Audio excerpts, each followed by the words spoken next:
A cold sword blade rested against Arya's neck. Sitting on the bed, Arya stared at the man before her as he gripped a long sword. Pointing it at her, he said coldly, "Did you not hear what I said?" Arya looked at the scene before her in confusion. What on earth was going on? The blade pierced her skin, and blood ran down her neck. Fenrir held the sword pointed at her and demanded, "I'm asking you, who exactly are you?" Arya clutched the bedsheet beneath her. She couldn't make a sound. The icy blade pressed against her neck and shoulder, blood trailing from the wound. Looking at the man before her body refused to move. Fenrir stared at Arya and asked again, "Can you not hear me, Arya?" Why was the man in front of her holding a sword? Who was he? What had she done? Arya felt completely lost. Who was she? Arya opened her eyes. Her vision gradually blurred, and the man before her and the sword became unreal. The cry of a baby echoed through the room. Arya looked around. Where was this place? Two maids stood beside a cradle, looking at the two babies inside. The crying did not stop. A shrill scream tore through the silence of the corridor. The Marchioness covered her face and cried out, "No." The two maids stood nearby, utterly at a loss.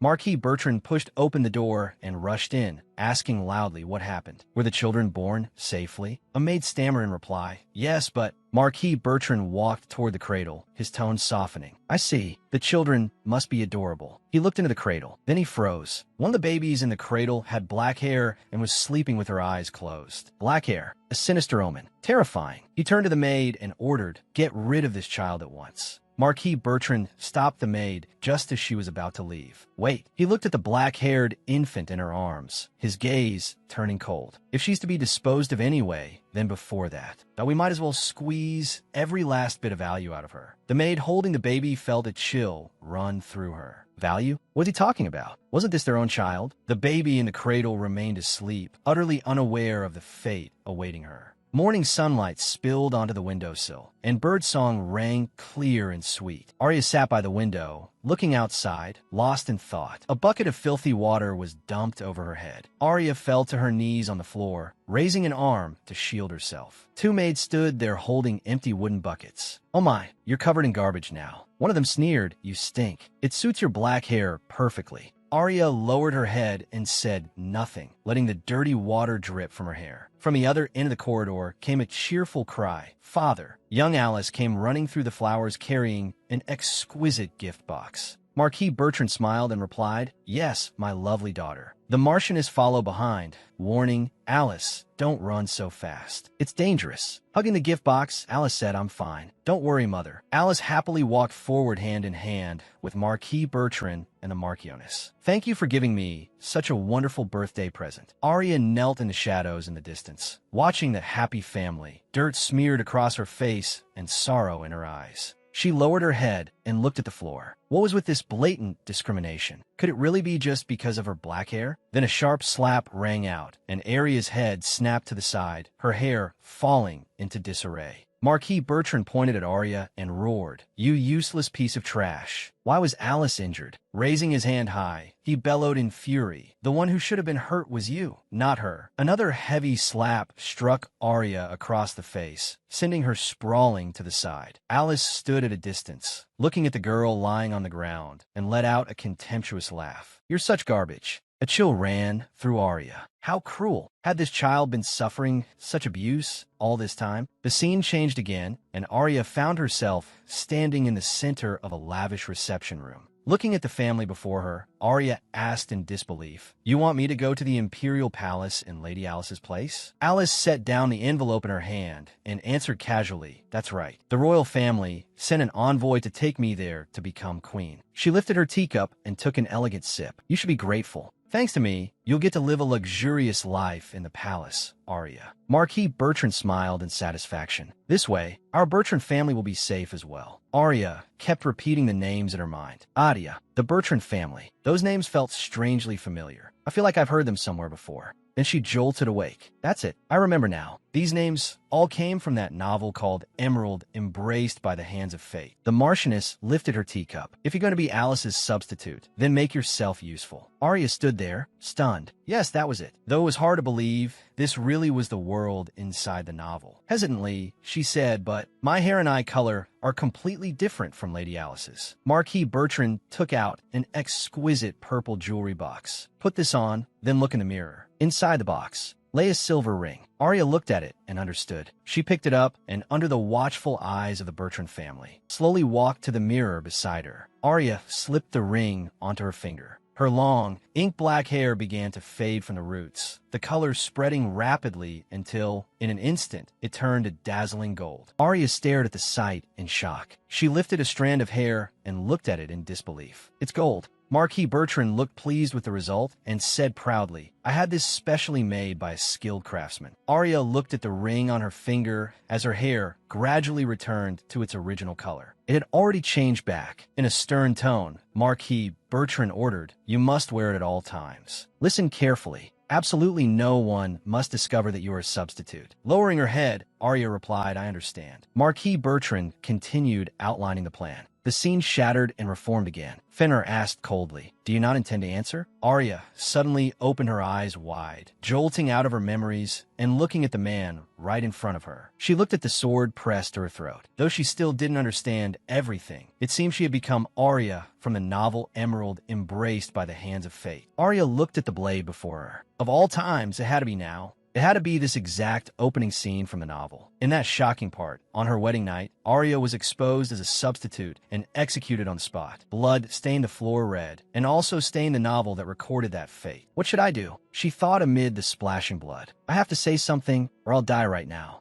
Fenra tightened his grip on the sword hilt. If you continue to remain silent, I will regard you as a traitor and execute you. Arya stared at the blade before her, holding her breath in terror. Seeing that she still said nothing, Fenra raised the sword. In that case, the blade came down with a sharp whistle through the air. At the brink of death, Arya shouted, Please wait. The blade stopped mere millimeters from her neck. The icy touch of the metal sent a shiver through her. Her voice trembling, Arya said, I am Arya Bertrren. Fenrir looked at the girl before him as her once brilliant golden hair rapidly faded, black as ink spreading out from the roots. Shock crossed his face. Meeting his gaze directly, Arya said, I came here to marry your majesty in place of my twin sister. Fenrir silently stared at her. Arya collapsed to the floor, the sword still pointed at her. She closed her eyes and waited for whatever fate would come next. Fenrir sheathed his sword. I see. Fenrir reached out, grabbed her by the hair, and pulled her toward him. Forced to meet his eyes, Arya let out a short gasp. Fenrir released her hair, and the strands slipped through his fingers. Arya sat on the bed and watched him walk toward the door. Fenrir stopped and said, Tomorrow morning, I'll send someone to treat your wound. Fenrir reached the door. We'll talk again tomorrow. He walked out, and the door shut in front of Arya. Alone on the huge bed, she stared at the closed door.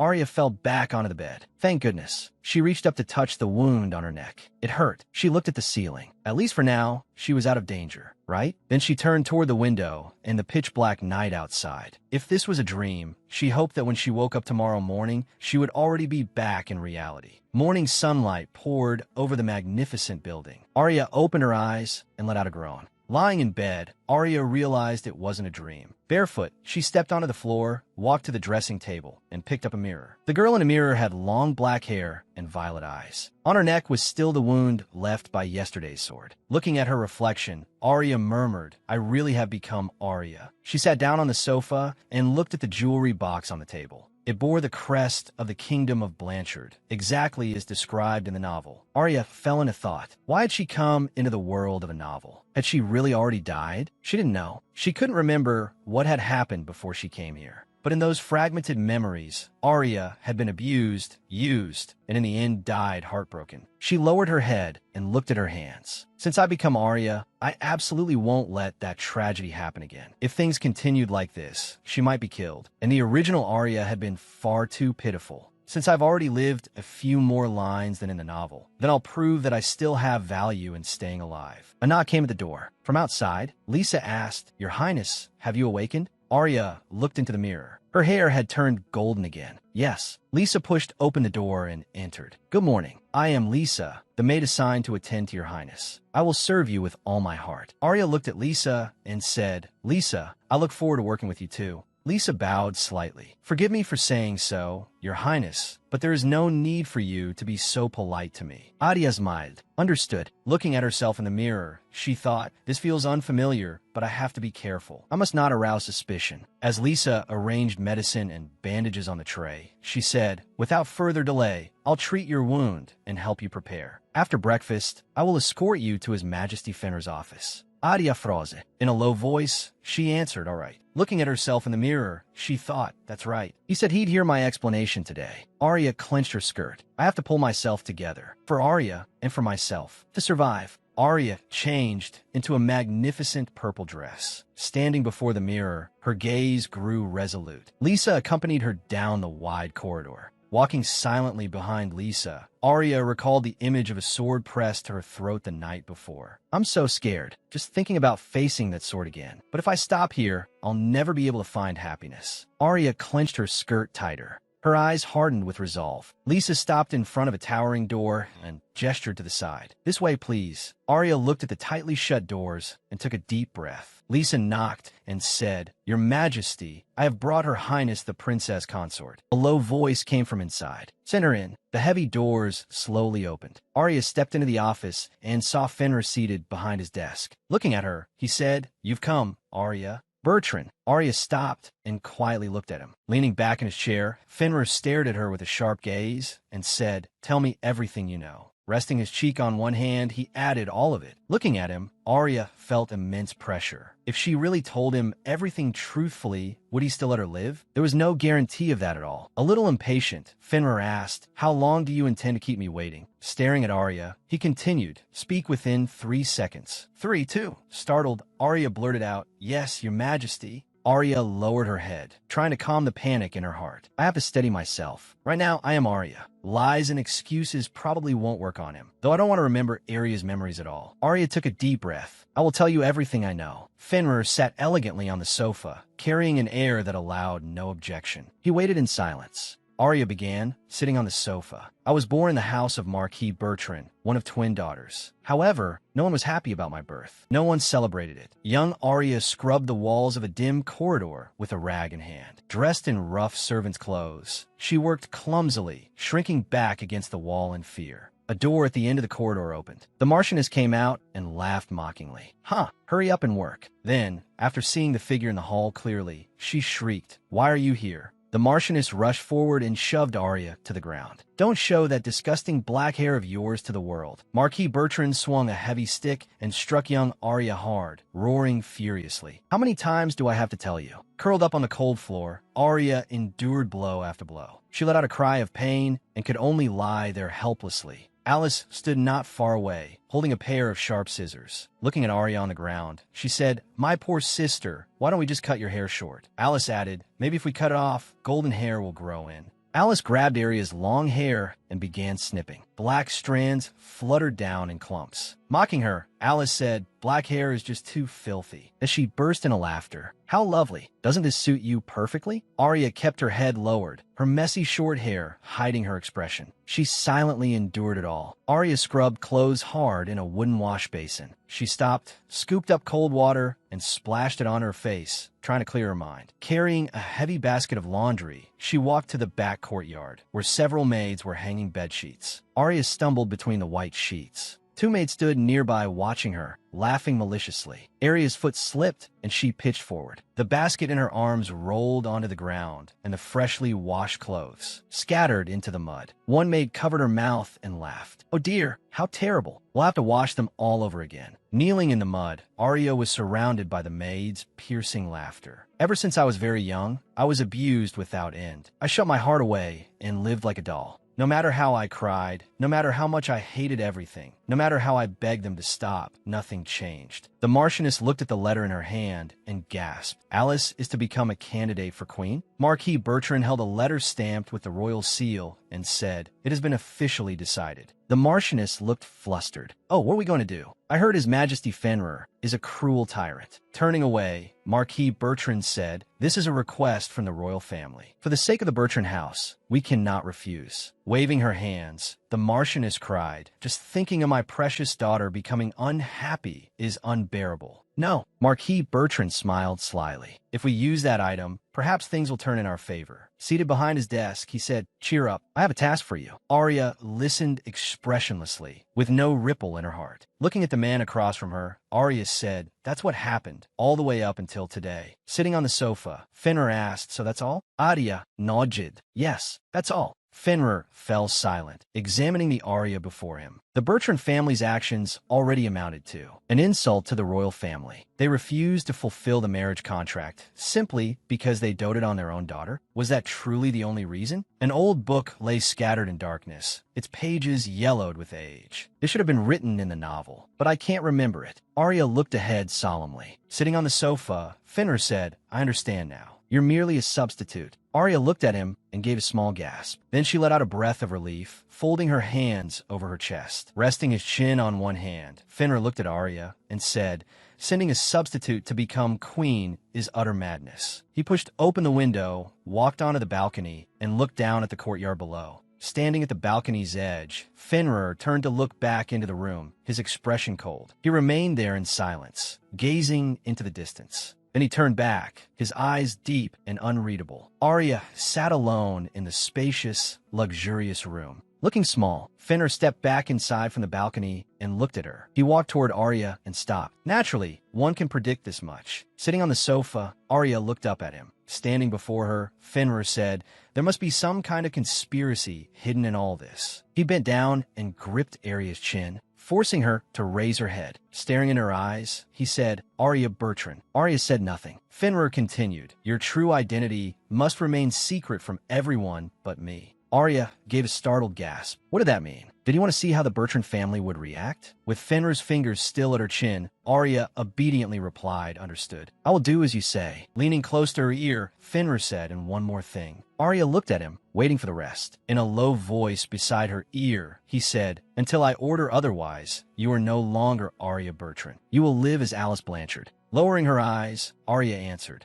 yes, I understand. Straightening up, Fenrir continued, that said, even if you're only a substitute, can you truly fulfill the duties of queen? Arya looked troubled. As for that, I barely remember ever being taught such things. She fell into thought. Since they wanted me to act as a substitute, they should at least have taught me some etiquette first. If I fail, who knows what they'll do to me? It could even be the flash of a guillotine crossed her mind. Arya suddenly snapped back to herself, growing even more uneasy. Releasing her, Fenrir sat back down on the sofa. You will undergo training befitting queen. Arya stood frozen, her mind reeling. Queenly education? You've got to be kidding. A wave of gloom hit her. I hate studying, and now I have to go through queen training? Fenrir noticed her reaction. Your expression has been strange for some time now. Do you object to my arrangement? Arya hurriedly shook her head. No, not at all, your majesty. Fenrir rose to his feet. We've only just married, although there is much official business to be handled. For now, you need only make the minimum necessary public appearances. Arya lowered her head, thinking to herself, does my expression really look that strange? But to avoid the worst outcome, I have no choice. Looking down at her, Fenrir continued, if you already feel relieved, isn't that a bit premature? I will assign you a tutor, but if you fail to produce results, that you will bear the consequences. Forcing out a smile, Arya replied, I understand. Inside, she screamed, this guy is a complete devil. Fenrir paused and said one more thing. You said you were instructed to send a letter, correct? Arya replied, yes. Fenrir said coldly, if your identity as the substitute has not been exposed, then you are to observe the situation first and act afterward. Is that what they meant? Arrogant to the extreme. Arya remained silent. Turning away, Fenrir ordered, do not send anything yet. We will see how the other side intends to move. In a low voice, Arya answered yes. Fenrir began to walk away. That will be all. Arya respectfully replied, yes. Please take care.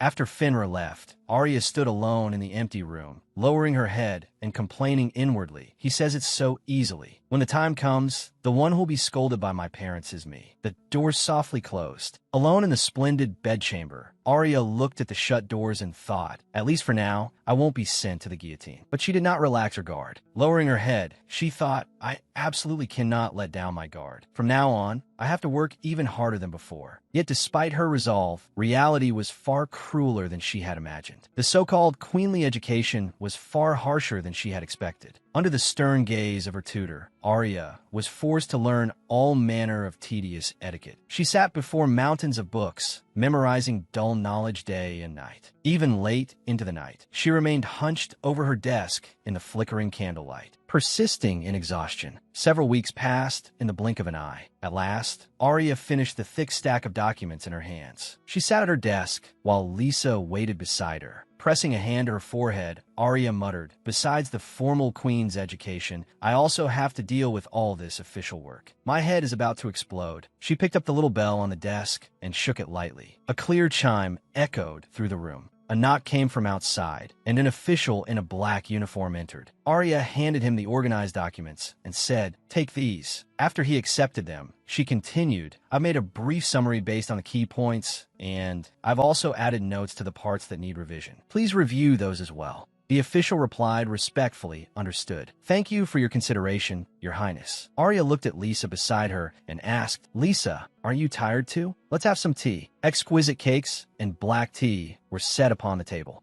Lisa smiled. "Of course. It would be my honor to have tea with you." Sunlight streamed into the grand palace corridor. Fenra walked side by side with an official holding documents, who reported, according to the tutor's feedback, Her Majesty has been extremely diligent in her studies, and her understanding is excellent as well. Hearing the report, Fenra looked ahead thoughtfully. The official continued, "In addition, Her Majesty handles official duties with great efficiency and is also very considerate toward the servants. That is the substance of the reports I have received." Fenra remained silent, his gaze unreadable. The official carefully asked, "Your Majesty?" Fenrir looked at the report in his hands. Diligence was certainly praiseworthy, but wasn't she pushing herself too hard? Arya smiled and said, "I'm fine. I have so much to do. Complaining won't make any of it go faster." Fenrir watched her with a complicated expression. In a flat tone, he said, "That much is only natural. I merely assigned her some relatively simple duties." The official followed behind him, clutching the documents. "But at this rate, she'll collapse from exhaustion sooner or later, won't she?" In Fenrir's mind appeared Arya's bright smile. Even so, she was completely different from that woman who only knew how to cry. The weak figure from his memories, weeping with her face hidden in shadow, overlapped with the girl before him, then separated again. Fenrir withdrew his thoughts and said coldly, "Then let's see just how long she can hold out." The official asked in confusion, "Your Majesty?" Fenrir looked away. "Kulme." Hugging the documents, the official hurried after him. "Yes, sire." Fenrir walked through the corridor. In the distance were the figures of Arya and Lisa walking side by side. With a cold expression, he silently withdrew his gaze. In her room, Alice walked alone to the table and looked at the glistening grapes on the plate. She picked one up and put it in her mouth, then let out a long sigh and slumped into an ornate armchair, complaining helplessly, "Staying in this room all the time is so boring." Alice sat before the dressing mirror, looking at herself in it. "I wonder how Arya is handling things now," she thought. "Even if she can wear a face exactly like mine, that gloomy personality of hers can never be changed. Has she already been killed? If so, then she really is a useless piece of trash." Alice picked up a grape and popped it in her mouth. "If you're still alive, you should at least send me a letter." She crushed the grape in her hand, its juice running between her fingers. Softly, Alice murmured, "Sister Arya." Arya asked in surprise, "Attend the diplomatic conference?" Sitting behind his desk, Fenrir looked at her. "You seem surprised." Fenrir continued, "You haven't forgotten your official duties, have you?" Arya quickly replied, "No, of course not. The envoys from the kingdom of Martell are staying here for diplomatic negotiations, correct?" Turning his face slightly, Fenrir replied, "That's right." Arya fell silent. Looking at her, Fenrir said, "As part of your duties, you only need to attend the greetings on the first and last day." Arya replied, "Understood." Fenrir asked, "This is your first time attending a diplomatic occasion, isn't it?" Arya answered, "Yes." Fenrir stepped closer and said, "This is a chance to display the results of your royal education." "Somevat stifli," Arya replied, I will do my best." Inside, she cried, "Don't pressure me like that. It'll only make me more nervous." Fenrir's expression turned serious. "Lately, I've been hearing certain rumors. As expected of the only daughter of the highly esteemed Bertrren family." He watched her steadily. Forcing a smile, Arya replied, "I'm deeply honored by your praise." Inwardly, she muttered, "He's being sarcastic now? What is wrong with him?" Seated behind his desk, Fenrir said, "That is all. You may go. Arya bod. Yes. She turned and left the room. Excuse me. As she walked down the corridor, Arya fell into thought. Come to think of it, the kingdom of Martell. I remember it appeared in the novel. Though it was a small country, it was one of the main producers of steel. Its smelting techniques were highly advanced, and it exported steel armor and weapons. Arya stopped walking. What was it again? I remember. It was a very important country. Arya stopped, turned around, and looked back at Fenra. Your Majesty. Fenra was looking down over documents and did not reply immediately. Arya continued, if it wouldn't be too much trouble, may I also attend a meeting with the ambassador? Fenra set down the document in his hand. Oh, give me a reason. Arya explained, the kingdom of Martell is an important ally. Since they are our envoys, they ought to be treated as state guests. So I would like to hear their thoughts and deepen the relationship between our two countries. Fenra silently stared at Arya, avoiding his gaze. She thought uneasily. Did I say something unnecessary? Fenra lowered his eyes and replied, very well. I will prepare a seat for you as well. Smiling, Arya said, thank you very much. Lifting her skirt slightly, she bowed. Then, if you'll excuse me, Arya turned and left the room, the door closing behind her. Fenra sat alone at his desk with his hands clasped under his chin, deep in thought. Although we have indeed formed an alliance with the kingdom of Martell, the relationship between us is nowhere near that deep. Leaning back in his chair, Fenrir held a letter in his hand. Martell's territory and economy are both small. It is difficult to classify it as a high-priority nation, but he opened the envelope and fell into thought. Arya sat at the desk in the study as a servant standing beside her said, Then I will put these away for you first, Your Highness. Lisa entered carrying a tea tray. Your Highness, I have prepared some tea for you. Arya looked at her and replied, Thank you, Lisa. Lisa gently set down the teacup. Arya picked it up and looked at the clear tea inside. She took a sip, sweet and delicious. Lisa smiled at her. You looked very tired, so I added a little extra sugar. In her heart, Arya sighed.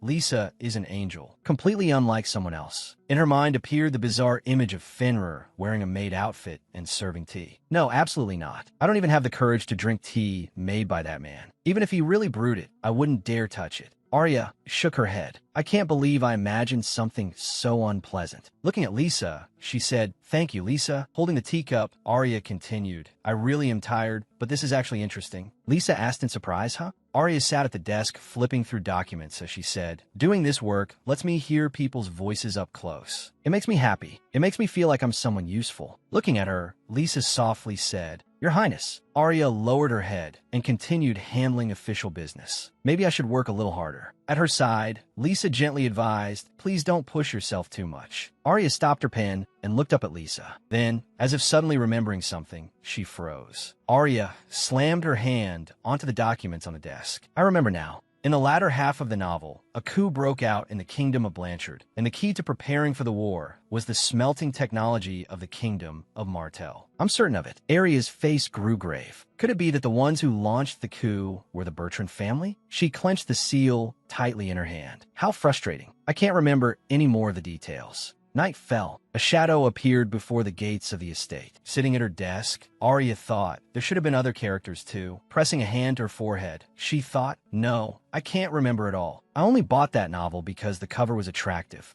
To be honest, the plot wasn't really my kind of story. The only thing that left a deep impression on me was the very beginning, the scene where Arya was killed. Arya sighed. Worrying about this now won't help. Sitting at the desk, documents in hand, she thought, at the very least, if the kingdom of Blanchard and the kingdom of Martell can maintain good relations, it should have a positive effect. Dipping the tip of her pen into the ink bottle, Arya thought, I don't know what the right answer is, but all I can do is fulfill my duty as princess consort. Late at night, Fenrir sat alone in a dim room, his robe hanging open as he leaned back in his chair. He sat there in silence, replaying in his mind what Arya had said earlier that day. The kingdom of Martell is an important ally. Since they are envoys, they ought to be treated as state guests. I would very much like to hear their thoughts and deepen the relationship between our two countries. Fenrir's eyes were cold. The way she spoke still bothers me, he thought, looking at the wine swirling in his cup. For now, the possibility that the woman is involved in the Bertrren family's conspiracy cannot be ruled out. Tightening his grip on the glass, he wondered whether he should cancel the plan to let her attend a meeting. A cold smile curled at Fenrir's lips. No matter the outcome, I can handle it. He raised the glass. If she makes any suspicious move, then at that time. In the splendid reception room, Fenrir sat on a sofa, looking through documents. Looking at the materials in his hand, Fenra said, I see. So what you want is to exchange Martell's steel smelting technology for technical cooperation from our country in magic stone production. Is that correct? The envoy replied respectfully, That is correct, Your Majesty. With your nation's assistance, we can achieve higher quality refinement of weapon-grade steel. We also take great pride in our country's advanced processing techniques, whether for weapons or armor. If we join hands with a nation as technologically advanced as yours,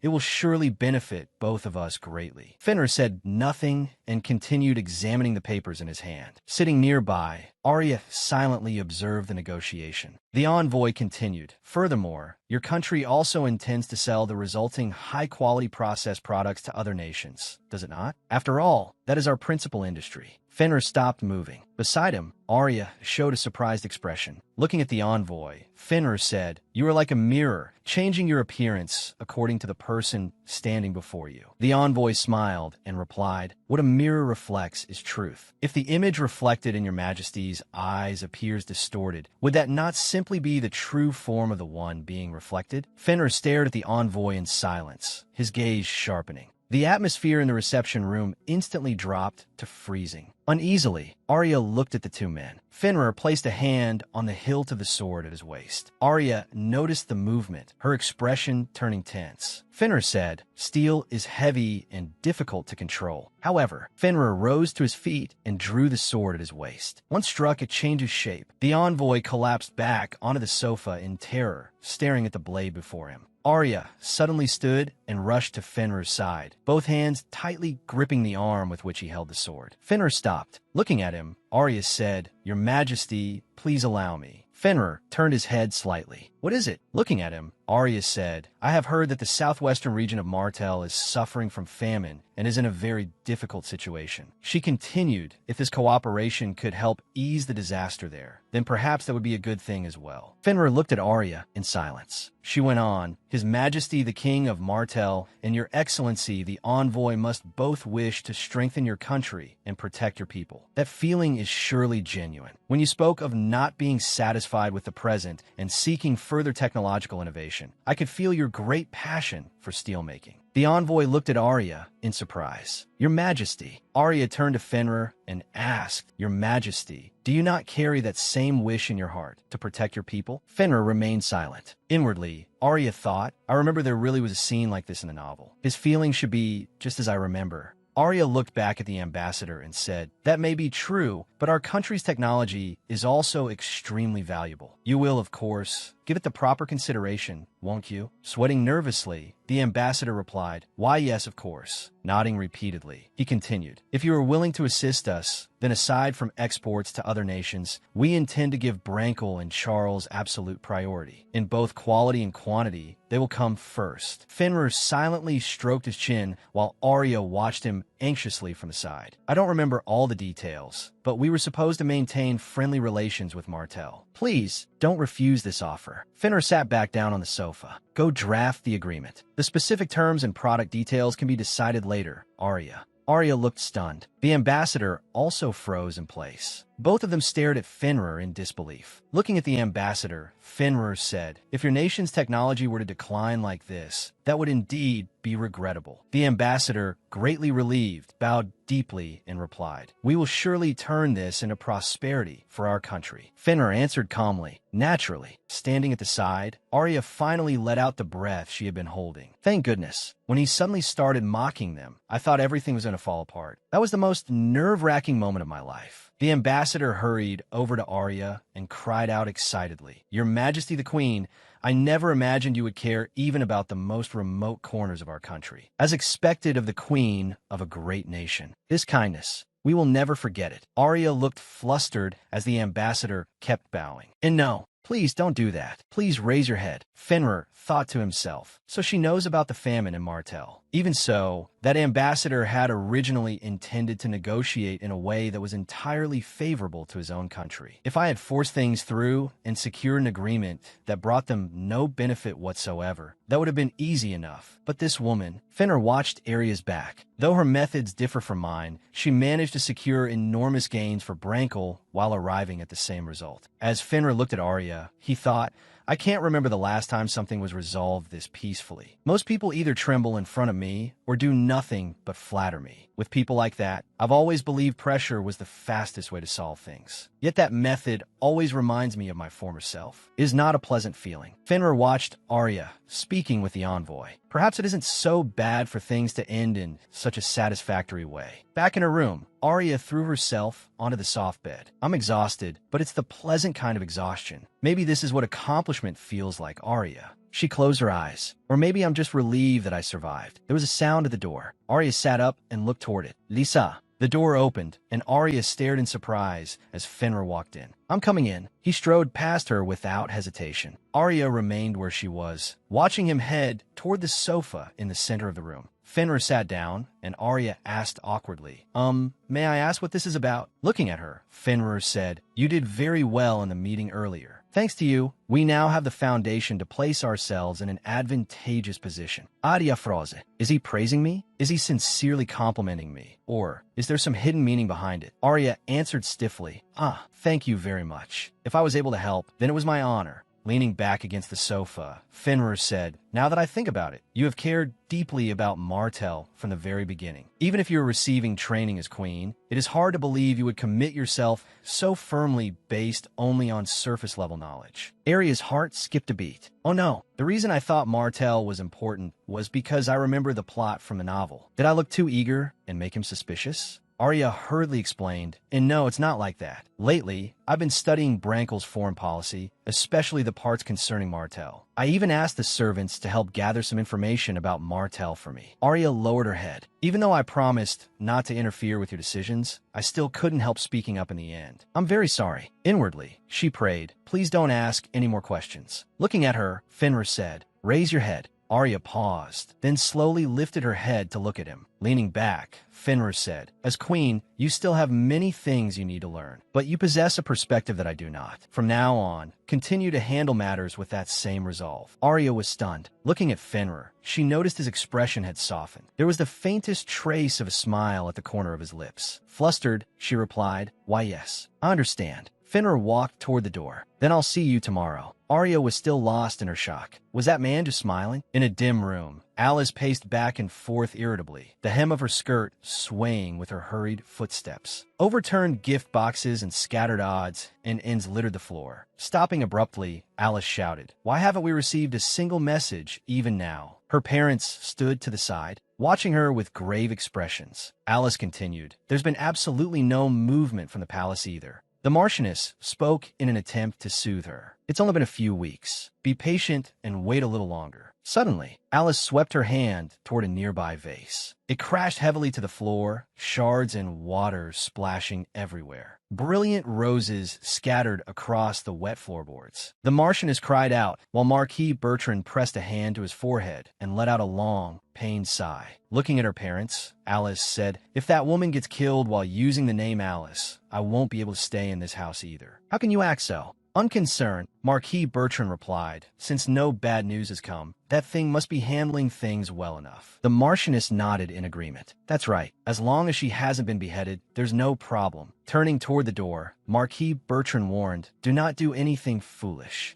Alice stood still, watching her parents leave the room and shut the door behind them. Don't you feel anything at all, seeing your own daughter forced to stay locked in her room? Stepping over the shattered vase, Alice cursed inwardly. It's all because that thing still hasn't sent back a single word. Standing alone in the empty room, she thought, Father, Mother, what on earth are you thinking? Alice walked to the window and pulled open the heavy curtains. That thing really is a useless doll. Looking at her reflection in the glass, she thought, perhaps it's time for me to lend a hand myself. A few days after the meeting ended, the delegation from the kingdom of Martell prepared to return home. Standing in the great hall, Arya said, your visit has also been deeply meaningful to our nation. The envoy bowed and replied, the honor is mine. Arya continued, I wish you a safe journey. I sincerely hope this visit will promote friendship and prosperity between our two countries. Sitting nearby in silence, Fenrir watched Arya. To be honest, I thought it would be enough if she simply managed not to make any mistakes, but she has performed remarkably well. Arya looked toward Fenrir and asked, Your Majesty, is something wrong? Coming back to himself, Fenrir replied, No, it's nothing. Looking at the two of them, the envoy said, "No wonder your majesty was drawn to such an excellent queen. The two of you seem to be very close. I will report to my king that Brankel's future is in very good hands." Fenra replied, "There is no need to report such unnecessary details." A faint stir ran through the hall. The attendants murmured quietly among themselves. "Did you see the look on His Majesty Fenra's face just now? It's my first time seeing him with such an awkward expression." Arya smiled politely ahead, but inwardly she thought, he must just be evaluating me, judging whether I'm performing properly as queen. In the bedchamber, Lisa combed Arya's long hair and said, "Everyone in the palace has been saying that the way His Majesty looks at you lately has grown gentler." Arya blinked. "Really?" She recalled Fenrir's earlier words. "I'll assign a tutor to you, but if you fail to show results." Arya thought, "I don't remember him ever looking at me that way. To other people, does that really count as a gentle look?" Lisa continued, "A few days ago, His Majesty even accepted your opinion. That's truly rare for him. Everyone is very excited. Some people are even whispering that there will soon be an heir." Arya exclaimed, "What? That's a bit," she thought. "Those rumors have already spread outside the palace? Then they've probably reached the Bertrren family by now." Their faces rose in her mind. If they heard those rumors, especially Alice, she would be furious. Arya fell silent. Lisa stopped what she was doing and asked, "You look rather pale. Are you all right? This is the first time you've had to handle so many official duties. I'm worried you may be too tired." Arya replied, "No, I'm fine." "Thank you for your concern, Lisa." Setting down the comb, Lisa said, "Please don't push yourself too hard. I'll go choose your clothes." Arya thought, she's right. Maybe the fatigue really is starting to pile up. Besides the matter of the kingdom of Martell, there's still so many things I don't remember and don't understand. Arya looked at herself in the mirror. "I can't rest now. Absolutely not." Alice shouted angrily, "What the hell is going on?" She suddenly swung the quill in her hand and stabbed it viciously into the pillow on the bed. Feathers flew everywhere. Alice ground her teeth and thought, that useless thing hasn't sent back a single word, and yet she's living comfortably as the queen. She slashed again, ripping the pillow to shreds. That worthless girl. Who does she think she is? I suppose the answer is queen. Alice stopped moving. What on earth happened? Wasn't His Majesty supposed to be terrifying? There was a knock at the door. "Alice, I'm coming in." The door opened, and the Marchioness entered the room. Seeing feathers drifting all around, she frowned in disgust. With a sigh, the Marchioness said, "Oh dear, throwing another tantrum, are we? You need a change of scenery." Leaning against the bed, Alice said nothing. The Marchioness continued, "We're going to the Gautier estate. Go get ready at once." In a low voice, Alice asked, "Grandfather's house?" The Marchioness replied, "Yes. I want to hear your grandfather's opinion on this matter." Alice suddenly spun around and shouted, "Has there been any news from that girl? Or still nothing at all? You've heard the rumors too, haven't you? Apparently she's so busy playing the loving wife with His Majesty that she doesn't even have time to pay any attention to us." The Marchioness was startled by Alice's agitation. Alice fell silent, her face dark. The Marchioness urged, "Enough. Hurry and prepare yourself. And don't forget to bring your magic item." Alice shouted, "I already know that." The Marchioness turned and left, shutting the door behind her. Alice was left alone in the room, silent. She rose and walked to the dressing table, picking up the black magical tool. Alice stared wordlessly at the jewelry box in her hand. When she opened it, a ring set with a blue gemstone lay quietly inside. A faint aura radiated from the ring. Alice closed her eyes, her expression dark. Alice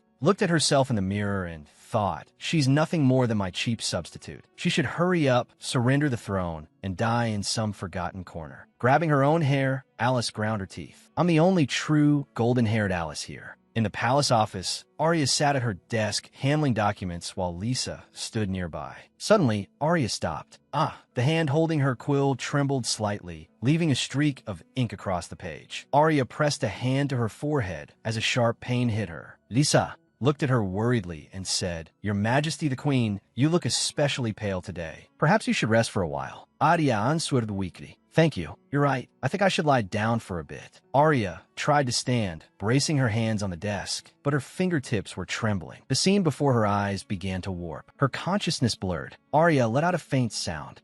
A wave of dizziness washed over her. Her body lost its balance and fell backward. Lisa cried out in alarm. Arya collapsed to the floor, completely losing consciousness. Documents scattered from the desk. Like a marionette with its strings cut, Arya lay sprawled on the floor. Lisa screamed in terror. "Someone help! Help! Her Majesty the Queen has fainted." Arya lay motionless among the scattered papers. sunken in a deep unconsciousness. Footsteps echoed through the empty corridor. Fenra walked toward a tightly shut door. Stopping in front of it, he pushed it open. The room was dimly lit. Arya lay on the large bed, while Ian stood watch at her bedside. Entering the room, Fenrir said, "You may leave." Ian bowed and replied, "Yes, your majesty. I take my leave." The door was shut gently behind him. Fenrir sat down in the armchair beside the bed and looked at Arya lying there. He sank into thought. Arya's eyes were closed. Fenrir gazed at her, recalling how she usually carried herself. Even when handling official affairs, she was always composed and dignified, never showing the slightest sign of exhaustion. Arya stood before a mirror, adjusting an ornate dress. Turning toward the steward beside her, she smiled. Fenrir looked at his own hand. "No, I only met with them when necessary, and only said what was necessary. They couldn't have noticed anything." He suddenly came back to himself. What was I just thinking? Am I worried? Sitting beside the bed, he silently watched the sleeping Arya. Arya let out a light murmur and turned over without waking. She lay quietly against the pillow, a ring gleaming faintly on her finger in the dim room. Fenrir reached out and took Arya's hand. So cold, and these hands are so slender. Watching her sleeping face, he thought, even if I have my doubts, perhaps I have been too harsh. The room was silent. As he held her hand, for some reason it felt warm. In her sleep, Arya gave a small groan and slowly opened her eyes. Her vision gradually cleared. She saw a blurred figure sitting by the bed, tightly holding her hand. In a low voice, Arya murmured, "Who?" Then she abruptly realized something was wrong and immediately pulled her hand back. Seeing clearly who it was, Arya gasped, "Your Majesty." She sat up too quickly. Because of the sudden movement, Arya pressed a hand to her forehead and groaned softly. Looking around, she thought, "This is my room? Why am I lying in bed?" She looked at her right hand, and until just a moment ago, it still felt warm. Arya looked at Fenrir sitting by the bed and asked, why am I?" Folding his arms, Fenrir replied, "You collapsed from overwork." Overwork, Arya recalled. The moment she had fallen at her desk. Lowering her head, she said, "I caused trouble. I am truly sorry." Resting his chin on one hand and looking away, Fenrir replied, "No," sitting on the bed. Arya looked at him and asked, Your Majesty, may I ask you something?" Arya gripped the edge of the blanket. Supporting his chin with his hand, Fenrir said, "What is it?" Hesitantly, Arya asked, "Earlier, were you touching my hand?" Fenrir was silent for a moment. "What are you talking about?" Panicking, Arya cried, "I'm sorry, it was nothing." She mocked herself inwardly. Right? There's no way this man would do something like that.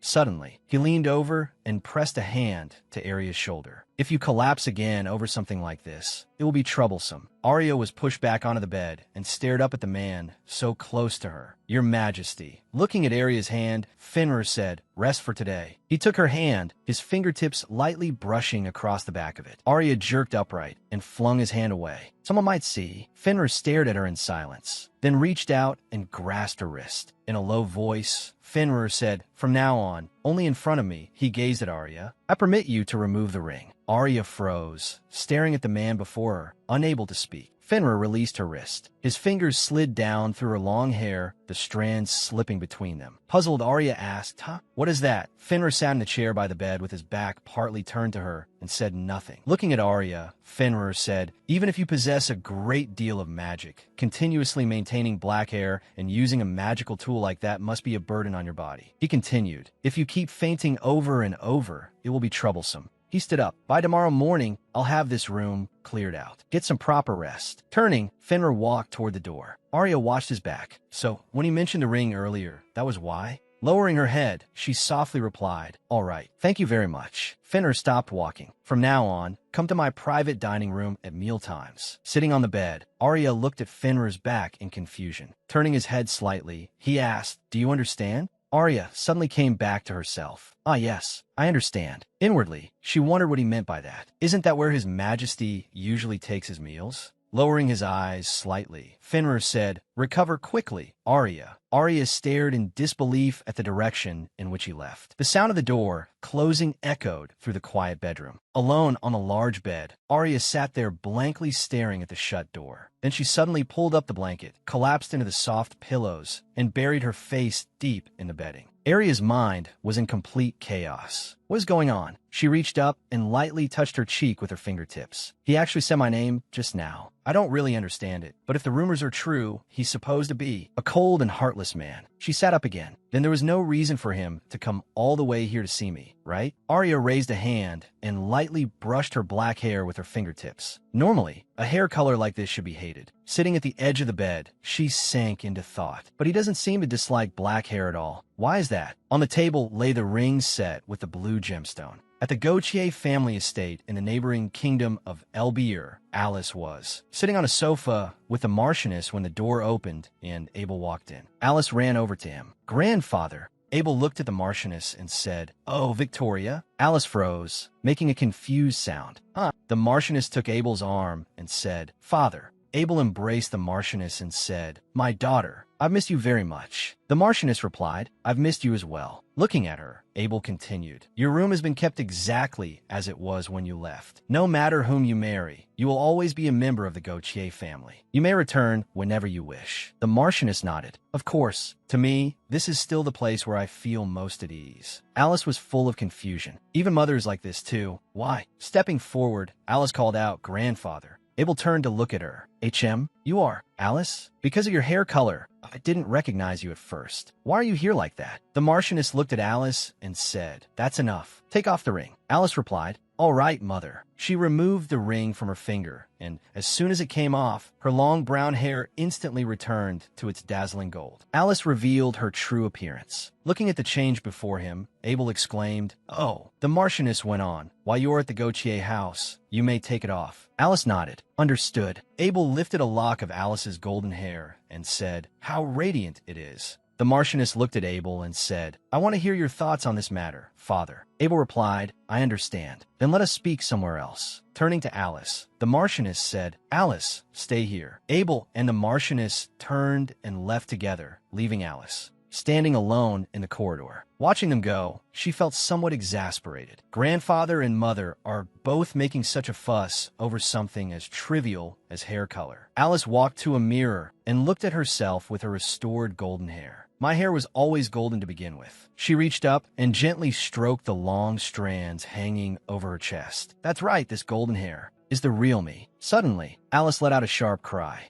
She clutched her head, trembling. Standing before the mirror, Alice stared at the reflection of her golden hair and fell into confusion. Grabbing her hair, Alice began breathing rapidly. She stared at the mirror in silence. In another room of the manor, Abel and the Marchioness sat facing one another. Abel laughed loudly and said, "Well done, Victoria." Raising his teacup, he continued, "I never expected that arrogant man would end up being fed a substitute. Serve him right." Looking into the reflection in her teacup, the Marchioness said, "Using a magical tool makes it much easier." But she set down her cup with a soft clink. The Marchioness continued, "I still haven't received a report from Arya, even though I told her many times to send one." Abel asked, "Is it possible that Arya herself has abandoned her duty?" The Marchioness replied, "That's impossible. She's nothing but a doll that obeys our orders." Marquis Bertrren had said, "Investigate His Majesty and report back. See whether His Majesty is truly as the rumors say, and what kind of things might lower his guard." The Marchioness stared ahead. "You are to investigate for Alice's sake." Arya had lowered her head and replied, "Yes, I understand." Seated on the sofa, Abel said, "In that case, they may already have realized she was a substitute." Sitting opposite him, the Marchioness replied, "As long as the ring is not removed, they will not notice. The magical power of black hair should be strong. Even if she doesn't remove the magic item for several days, there should be no negative effects. That girl Alice's magic is weak. It is difficult for her to wear the ring all day and maintain the disguise."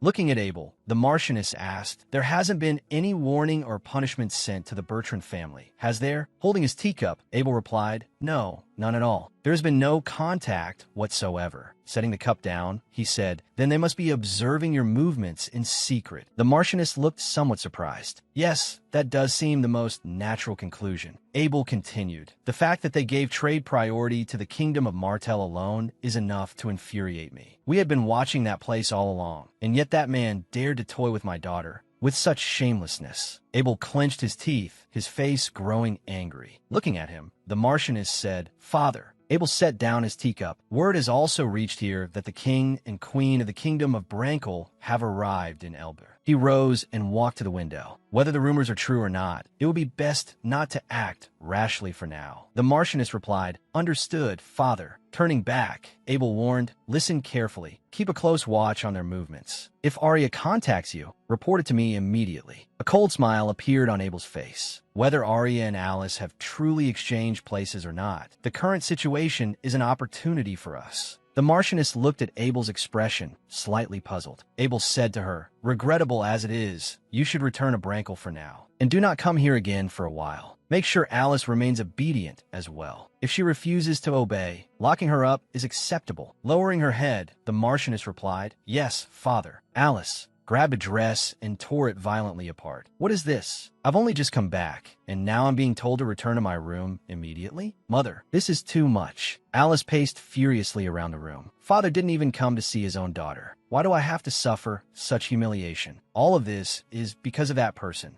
Alice stopped moving and fell silent. Then the corners of her lips slowly curled upward into a cold smile. "I've thought of a wonderful idea." She walked to the window and pulled aside the heavy curtains. Alice pushed the window open and looked out. A meaningful smile appeared on her face. "Just wait, my dear sister." At the same time, back in the palace, a dining table was set with a lavish meal. Fresh fruit and steaming black tea filled the air with fragrance. Arya sat at the table, cutting her food with a knife and fork. In this situation, Arya paused with her utensils in hand and secretly glanced at the opposite end of the table. Fenra was seated quietly there, dressed in dark, elegant formal wear. He was sipping soup with refined composure. Arya looked at him. What is going on here? She had never expected that she would actually be sitting with him, sharing dinner. In the spacious dining room, Fenra and Arya sat, facing one another while attendants stood nearby in silence. "From now on, come to my private dining room at mealtimes." Holding her fork, Arya thought, "I never imagined we would really sit together and eat." She quietly lifted her gaze and observed the man across from her. Fenra raised his teacup, his face utterly unreadable. Arya lowered her eyes again. "He's completely expressionless. I can't tell what he's thinking at all. What is this situation? I'm so nervous I can hardly swallow." Fenra looked at the plate in front of Arya, which she had barely touched, and said, "It seems you haven't fully recovered yet." Arya blinked.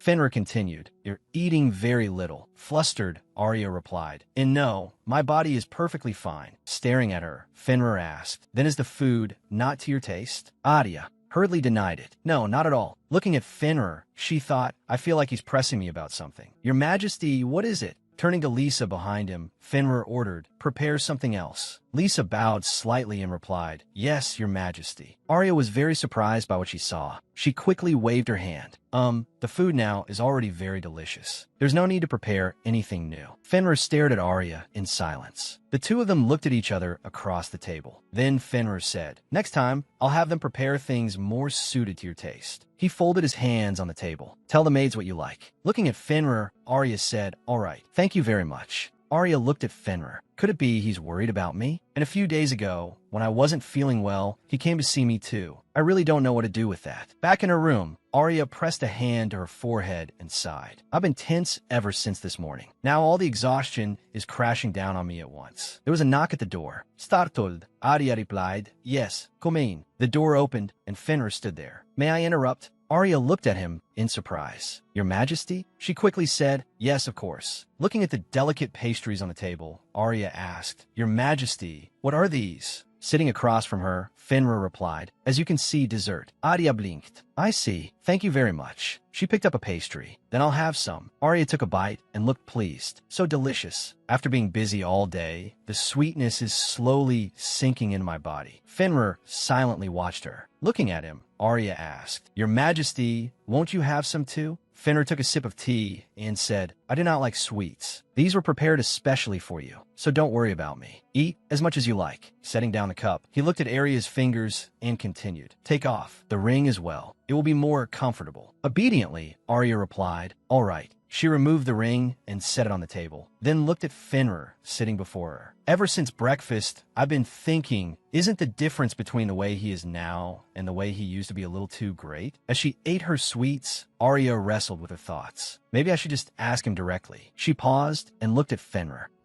Then Arya said, "I'm very grateful for your consideration, but why are you suddenly being so kind to me?" Fenra was silent for a while. If you collapse somewhere without my knowledge, it will be troublesome. He averted his gaze and continued. Besides, if I send the attendants away, then you can return a black hair, can't you? Arya blinked and replied, well, that is true. Lowering her head, she looked at the strands falling over her shoulders and asked, Your Majesty, don't you find black hair hateful? Fenra's eyes widened sharply, and he went still. Arya sensed the atmosphere change. Oh no, I said the wrong thing. Looking at Fenra's darkened expression, she thought, did I make him angry? She lowered her head at once. I am terribly sorry. I spoke out of turn. Fenra raised a hand to cover his forehead. No, my anger is not directed at you. Through his fingers, he looked at Arya. What I despise is the tradition itself, the tradition of hating black hair. Arya froze. What did you say? Fenra was silent for a moment. My mother also had black hair. Arya stared at him in astonishment, unable to speak. Fenra sank into memory. My mother was once a concubine, and, at the time, the queen could not bear children. As the only child, I naturally became first in line to inherit the throne and was raised as the crown prince. On the surface, my mother received a certain degree of respect as the future king's mother. But behind her back, the disparaging remarks about her black hair never ceased. Those people smiled to her face, but bared their fangs behind her back and spat venomous curses. Since childhood, I've been surrounded by people like that. Arya looked at Fenra. So that's it. Is this why His Majesty trusts no one and always keeps his distance by acting cold and merciless? Lowering his eyes, Fenra continued. The late king took my mother as a concubine, which means he did not harbor that same intense hatred for black hair. But clearly, he had no affection for her either. Arya asked softly, You mean no affection for your mother? Fenra was silent for a moment, then replied, I suspect he felt that way toward everyone. In a dim room, a young Fenrir sat alone on a tall stool, clutching a doll tightly in his arms. All around him was coldness and loneliness. Looking at the man before her, Arya unconsciously gripped the fabric of her clothing. Fenrir turned his gaze away and said, It seems I have said too much. Enough of these foolish topics. Looking at Arya, he added, In any case, no one has reason or need to grieve over their own hair color. That includes you as well. Arya lowered her head. That's right, being judged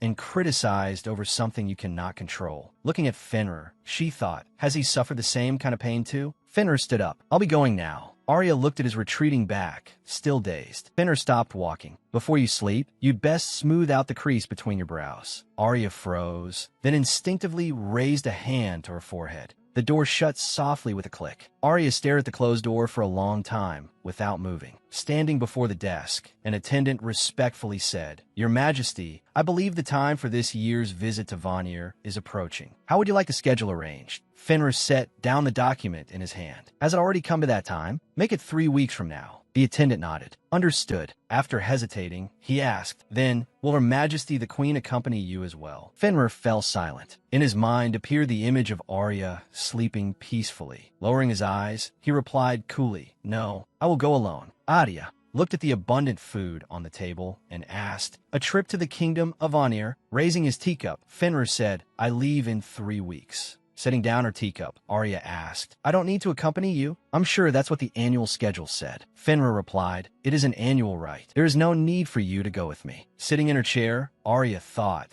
This will be the first time His Majesty won't be in the palace. As Fenrir drank his tea, he said, At most about 10 days. I will issue instructions to ensure you suffer no inconvenience during that time. If you wish to be alone, simply dismiss the others. Arya replied, All right, thank you very much. Looking at Fenrir, she thought, as I expected, the way he treats me now really is different. Inside the Bertrren residence, Alice was filled with resentment. How long do father and mother intend to keep me shut up? They say I'm allowed to leave my room now, but if I still can't step outside the house, what difference does it make? She stopped in front of a door. The time for King Fenrir to leave for Vanir's annual rite is close. Alice was just about to push the door open when she suddenly stopped. She noticed sounds coming from inside and pressed herself to the crack, listening carefully. Seated on a sofa, Count Bertrren said, It seems he will go alone this year, as usual. The Countess nodded. Yes, but it's strange. Why isn't Arya accompanying him? Hidden behind the door, Alice listened in and heard good news. If Lord Fenrir leaves the palace, then that thing will be left there alone. That failed substitute needs to be punished.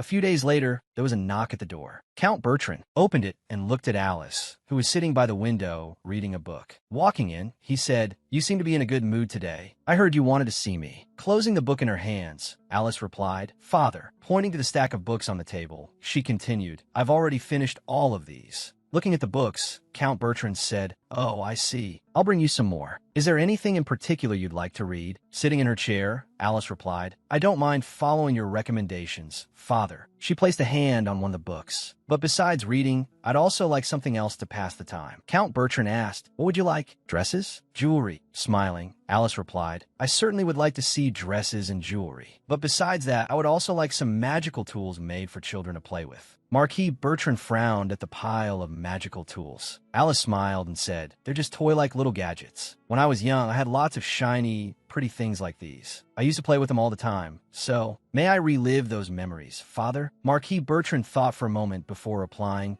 all right. If they're just tools for children to play with, it should be fine. I'll call in a magic item merchant." Alice said happily, "Thank you. I love you most of all, Father." Marquis Bertrren turned and left the room. Alice watched his back, a sly smile appearing on her face. "I really do love you, Father." In the palace tea room, an exquisite strawberry cake and black tea were set on the table. Looking at the cake, Arya thought, he actually brought cake today. She turned to Fenra beside her and asked, "Your Majesty, are you feeding me?" Holding his teacup, Fenra asked in return, "Do you have a problem with me feeding you?" Arya looked at him and thought to herself, "Does this man only have two settings? Kill me or dote on me?" Fenra took a sip of tea and said, "You always say such strange things. Honestly, as Arya, you never fail to keep me entertained." Holding her teacup, Arya thought, "Does he think I'm some kind of pet?" Fenra drank his tea, lost in thought. Back then, she had been like a doll, but now, the image of Arya as she once was surfaced in his mind. Could a person really change this much? Noticing something off about him, Arya set down her cup and asked, "Your Majesty, is something wrong?"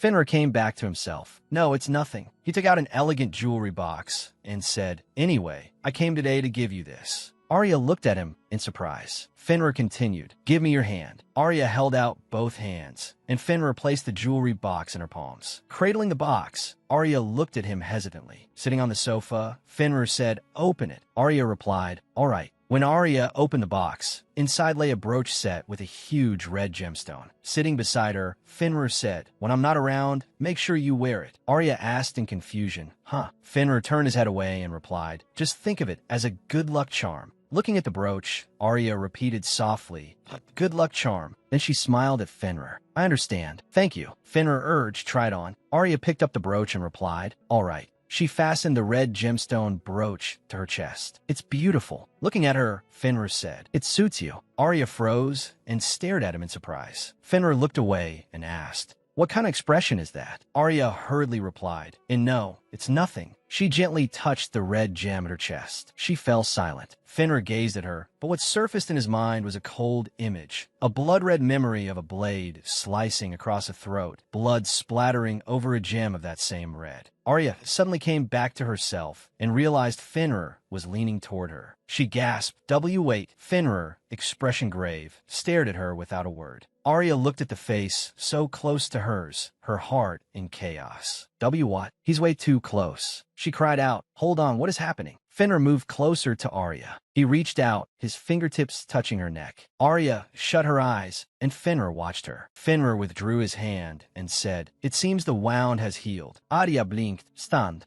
Fenra stood up and said, "Get some rest. I'll be going too." Watching his back, Arya thought, was that supposed to be our first night? Looking at him as he left, Arya said, "All right, good night." The door closed, leaving Arya standing alone in the room. That sudden touch had completely flustered her. She lowered her gaze to the ruby brooch on her chest. Come to think of it, this was the first gift she had ever received from someone. Arya walked to the window, recalling the past. In her original world, she had always been a burden to her relatives. Her parents had both died in an accident when she was young, leaving her all alone. Sitting in the dark with a pair of scissors, Arya had cut off her own long hair. By the time she realized it, she had already begun drifting from one relative's house to another. At her parents' funeral, black and white portraits sat in the memorial hall as relatives gathered around young Arya and argued. One man shouted, taking in this child? Absolutely impossible. Another woman pointed at Arya and said, what else can we do? I already have elders to care for. I don't want to take on a child too. Hugging a doll, Arya stood in the middle and listened to those cruel excuses. Later, as she grew older, she still never fit in with her surroundings. Whether she was walking through school in uniform or facing those cold-hearted adults, she always kept her head down and moved alone through the shadows. During those days, Arya buried herself in books. Sitting in a corner of the library, she turned the pages of the book in her hands. Those unrealistic fantasy novels let her forget everything around her, if only for a while. Before she could even register joy or excitement, Arya had already immersed herself completely in the story. Whenever she opened a book, even if only as an observer, she felt as though she had found a place where she belonged. Looking at herself in the mirror, Arya thought that although their circumstances and worlds were different, she and the original Arya might have been very alike. She reached out and touched the mirror. Back then, she had no allies and nowhere to belong. She could only keep covering up that cruel reality. Sometimes, after only a few months, she would be sent off to the next relative's house. Through all that constant moving around, she was always alone. Young Arya stood in the middle of a crowd, surrounded by the indifferent backs of adults. Arya recalled the past. Her parents had eloped because their marriage was opposed, and perhaps that was why the burden placed on her had been especially heavy. Every relative's household was the same. In front of others, they always acted noble and righteous, claiming they had taken in a pitiful relative child who had lost her parents. A middle-aged woman replied with a smile, "Oh, is that what you think? This poor child, her parents died in an accident. The rest of the family all thought she was a burden, and no one wanted to take care of her, so she ended up at our house." A neighbor sighed, "That's truly admirable. Not everyone could do that. I really respect you." Standing off to the side with her school bag, Arya listened to those hypocritical conversations. In truth, outright indifference would have been easier to bear than that kind of false kindness. At home, the master of the house pointed at Arya, who was working, and shouted,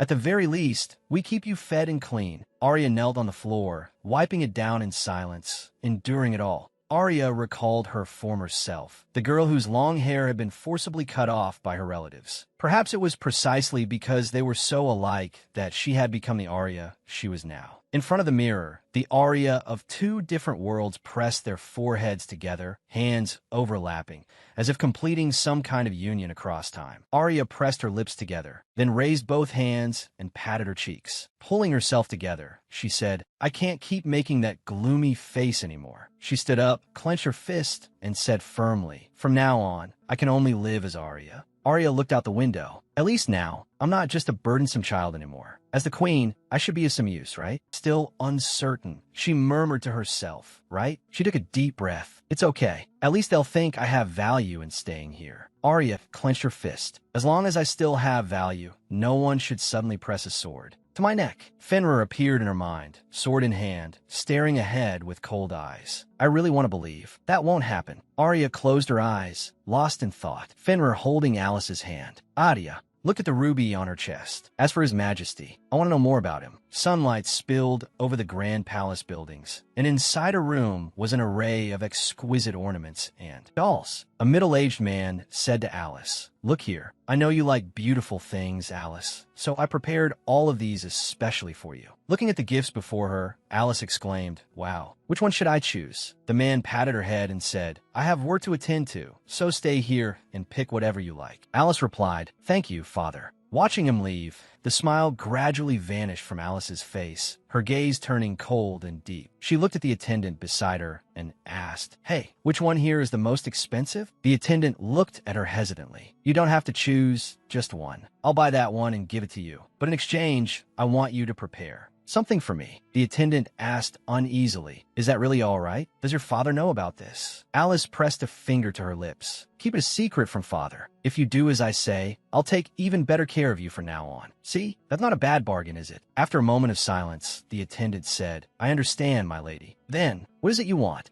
Alice leaned close to the attendant's ear and whispered her request. A few days later, the attendant came before Alice again, holding an elegant wooden box. He offered it to her and said, "My lady, what do you think of this?" Alice took the box, opened it, and smiled with satisfaction at what lay inside. Holding the ornate wooden box, Alice said, "Thank you very much. I'll be counting on you from now on." After bowing, the attendant left. Standing behind the curtains, Alice watched his retreating figure. She reached out and drew the curtain shut. The room sank into darkness. Standing alone in the shadows, Alice hugged the wooden box tightly and murmured, "Now, everything is ready." The corners of her lips curled up in an unfathomable smile. Arya raised her teacup and asked, "The garden behind the palace?" Standing beside the long table, Lisa replied, "Yes." She looked at Arya and continued, "You've been busy with official duties lately. I thought a change of scenery might do you good. The back garden is truly beautiful. I'm sure you'll like it too."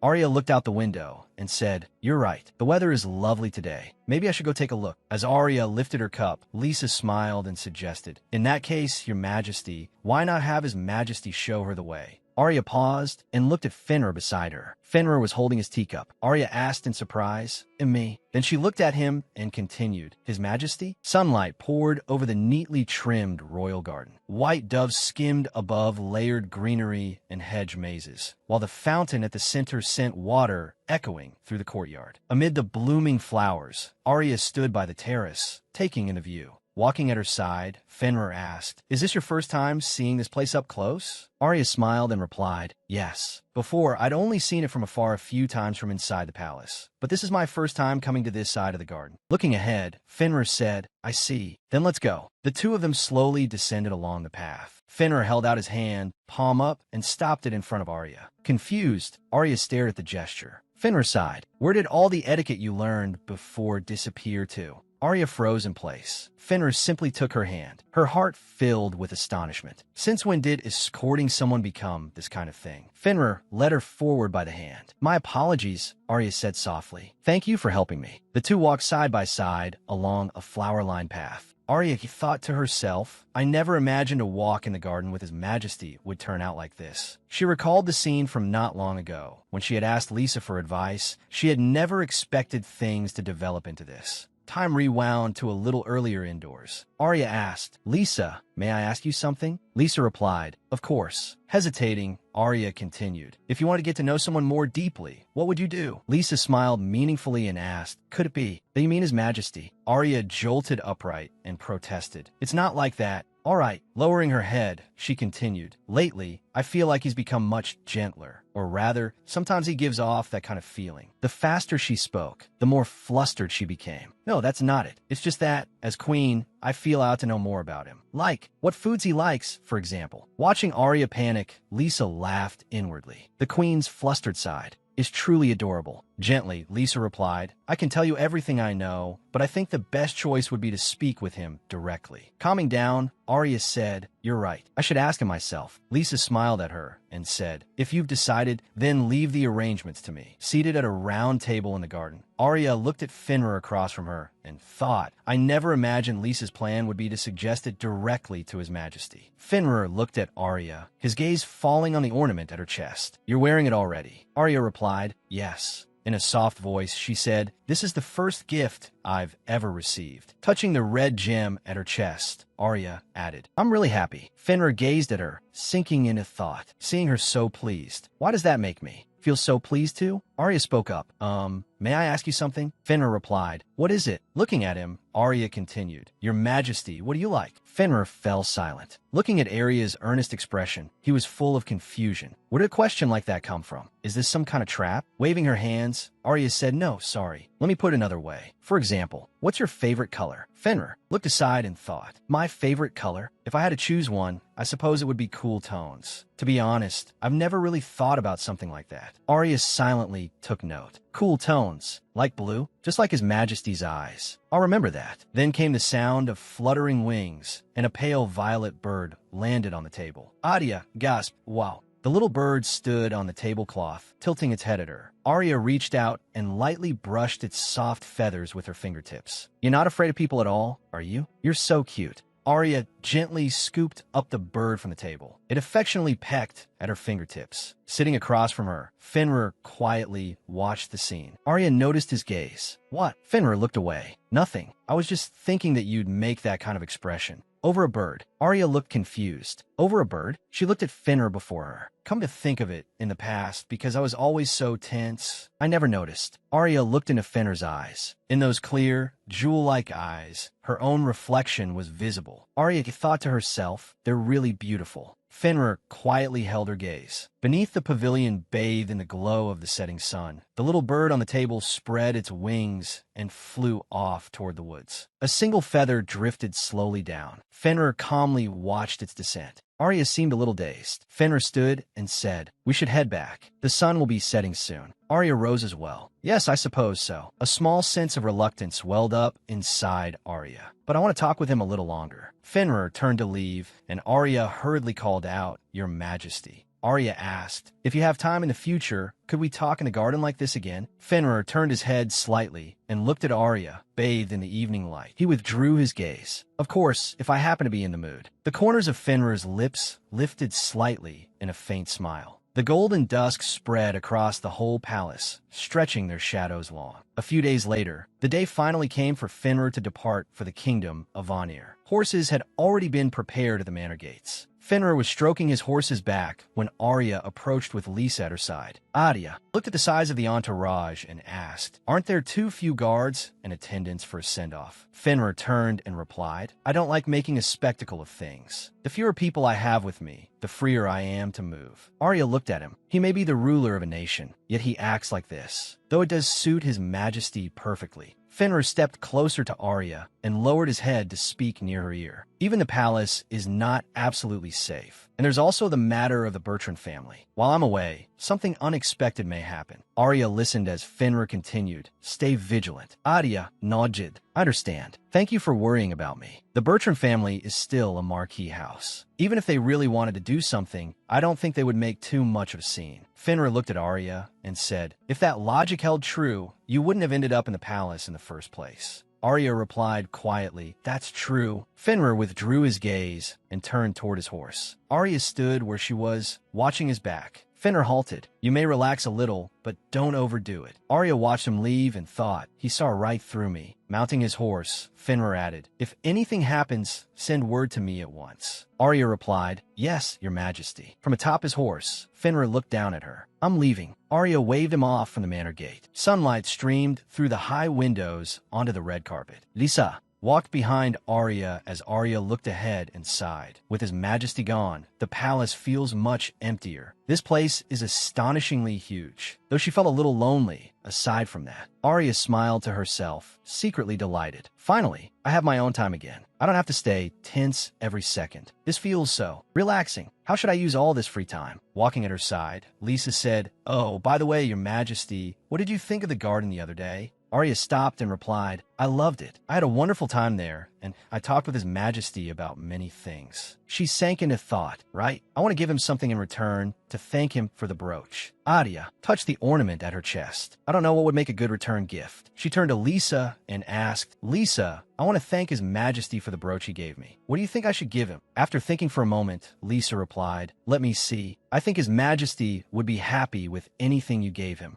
Arya thought with some frustration. Anything is the hardest answer of all. "I think he likes simple things more than flashy ornaments." Lisa smiled and nodded. Arya replied, "Thank you. I'll think along those lines." Lost in thought, Arya considered it. Something he can use every day might be good. He said he likes cool colors. Maybe I could embroider a handkerchief. Lisa looked at Arya. "Seeing you and his majesty getting along so well makes me very happy too." Arya stopped walking and recalled the time they first met. Though at first, he really was frightening. Back then, his words were so cold that I thought he was a truly terrifying person. Lisa looked at Arya and said, "But now, from the way you two talk, I can sense his majesty's own particular kind of gentleness." Arya smiled. When did that change begin? She thought back to that night. After she had collapsed from overwork, Fenrir had taken her hand and slipped a ring onto her finger. Looking at him in surprise, Arya had said, "Your majesty." Looking at her, Fenra had told her, "You may only remove this ring in front of me." Arya had asked in confusion, "Huh? What?" Fenra explained, "Even with a magic tool, keeping your black hair disguised all the time puts a strain on your body. If you keep feigning like this, it will be troublesome for me." Looking at him, Arya thought, I don't know whether those words were sincere, but I'm sure he was caring for me in his own way. She stepped out through the palace doors and onto the terrace, resting her hands on the railing. Looking into the distance, Arya recalled how she had felt at the very beginning. Back then, I was burning with determination, thinking I had to prove I had value. I absolutely couldn't be killed. Standing on the terrace, Arya thought to herself, of course, I really did give it my all in every way, but a white bird landed on the railing with a clear chirp. Arya held out her hand, and the bird lightly hopped onto her fingertip. Arya remembered the past. At that time, she had always been cautious, awkward under Fenra's gaze. He had always watched her with a scrutinizing look as she navigated social settings. Arya thought, His Majesty has been acknowledging my efforts in his own way all along. She closed her eyes and remembered that moment. That was the first time he called me by my name. In that instant, she felt something she had never felt before. Thinking back now, from the very beginning, he had already seen me as an independent person. And now, I can feel that he is treating me as Arya. Looking at the white bird, she closed her eyes. I don't remember whether the novel ever described His Majesty's past, but I'm certain he has always lived as himself. And right now, I too am Arya. I can truly feel that I'm spending this time together with His Majesty. The white bird spread its wings and flew away. Watching it go into the distance, Arya said softly, "It's gone." She stared up at the empty sky as a few feathers drifted slowly down. Arya thought to herself, I thought being alone would feel easier, but before His Majesty returns, I need to prepare his gift. Lifting her skirt, Arya ran down the corridor. Beside a stream in the mountains, Fenra's party had stopped to rest. The horses were drinking by the water while the attendants busied themselves checking the luggage. Fenra walked to his mount, grabbed the saddle, and prepared to climb on. The moment he put his weight on it, the sound of leather snapping rang out sharply. The saddle strap had suddenly broken at the root. Fenra lost his support and swayed. Looking at the broken strap in his hand, he showed a flash of surprise. One attendant rushed over and shouted, "Your Majesty, are you hurt?" Fenra steadied himself and replied, "I'm fine." The attendant took the broken tack and examined the cut carefully. How strange. We thoroughly inspected all the equipment before departure. A strap of this quality shouldn't just break like this in the middle of the journey. Fenra stared at the snapped leather. Something like this had never happened before. His eyes fixed on the neat yet worn break, and a trace of unease rose in his heart. Night cloaked the distant palace.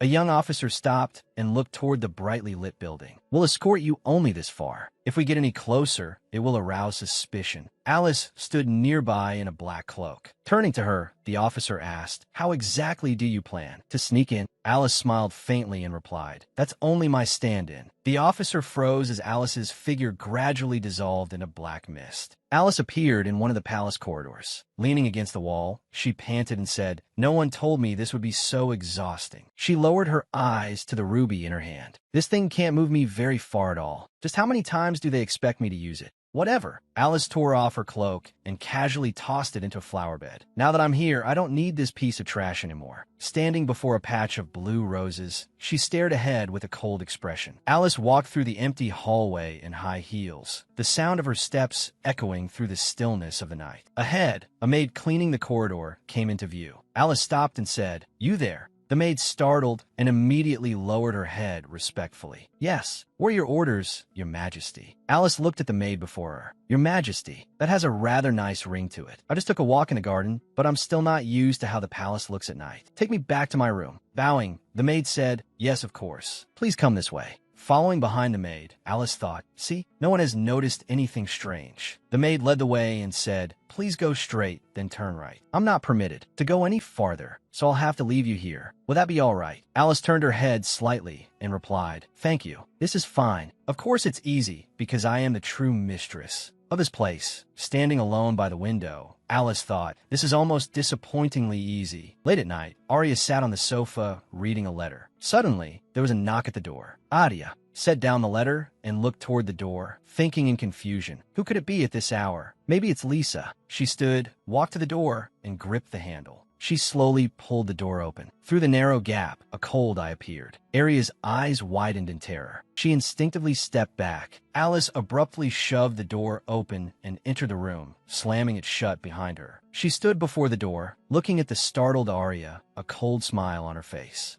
Alice barged into the room. Arya backed away in fear, slipped, and fell to the floor. Alice looked down at Arya and said, "I'm so glad to see you're doing so well, sister. Or should I call you Your Majesty the Queen?" Arya said nothing. Alice bent down and moved closer. "Still as quiet as ever, aren't you? No letters, no message, nothing. And yet you've been living in comfort all this time. You're enjoying this imposter's life, aren't you?" She suddenly reached out and grabbed Arya's hair. "How long exactly are you planning to keep this hair color?" Alice forcibly yanked the ring from Arya's hand. The ring was ripped off roughly and fell onto the carpet with a dull sound. Arya was shoved to the floor. Alice crouched over her and pressed Arya's shoulders down hard. "I'm the only blonde, Alice. Hurry up and give it back to me. You have no right to be happy." Leaning close to Arya's face, Alice snarled through clenched teeth, "A black-haired thing like you belongs writhing in misery." Listening to those vicious curses, Arya remembered her former self, curled up in a dark corner, covered in bruises, enduring everything in silence. She had suffered enough of that pain already. Arya opened her eyes. "Even if I have black hair, I still have a right to be happy." Struggling, she shoved Alice's hand away and shouted, "Let go of me, Alice." Alice froze, staring at the woman before her in disbelief. Lying on the floor, Arya reached toward the ring that had fallen in the distance. Her fingertips touched the cold metal. She clenched the ring tightly, her eyes turning sharp. Furious, Alice demanded, "Did you just call me by my name? Without even using honorifics? Who do you think you're talking to?" She suddenly seized Arya's long hair again. Arya groaned in pain. Alice burst into wild laughter. "Ah, this is just too good. You don't actually think you're the queen now, do you?" She tightened her grip, yanking Arya's hair. "With that disgusting black hair of yours?" Arya's cheek pressed against the cold floor as she silently endured the agonizing pain in her scalp. In her eyes glimmered something dark. Seeing that look, Alice demanded angrily, "What kind of look is that? Answer me." Calmly, Arya looked at her and asked, "Do you hate me because my hair is black?" Alice froze in place. Arya continued, "If my hair weren't black." Alice suddenly yanked her hair and roared, "If it weren't black, then what? Whether your hair is black or gold, I'd hate you all the same. Something as gloomy as you will forever be nothing more than my substitute doll." Arya replied softly, "Even if that were true." Alice leaned close, mocking her. "Huh? What did you say? I can't hear you." Arya's eyes flew open. "Even if I once was a substitute, I'm not a doll anymore." A powerful surge of magic erupted from Arya, and brilliant light exploded through the room, completely sweeping away every shadow. Alice was stunned by the sudden power. Staggering back, her face filled with shock and confusion.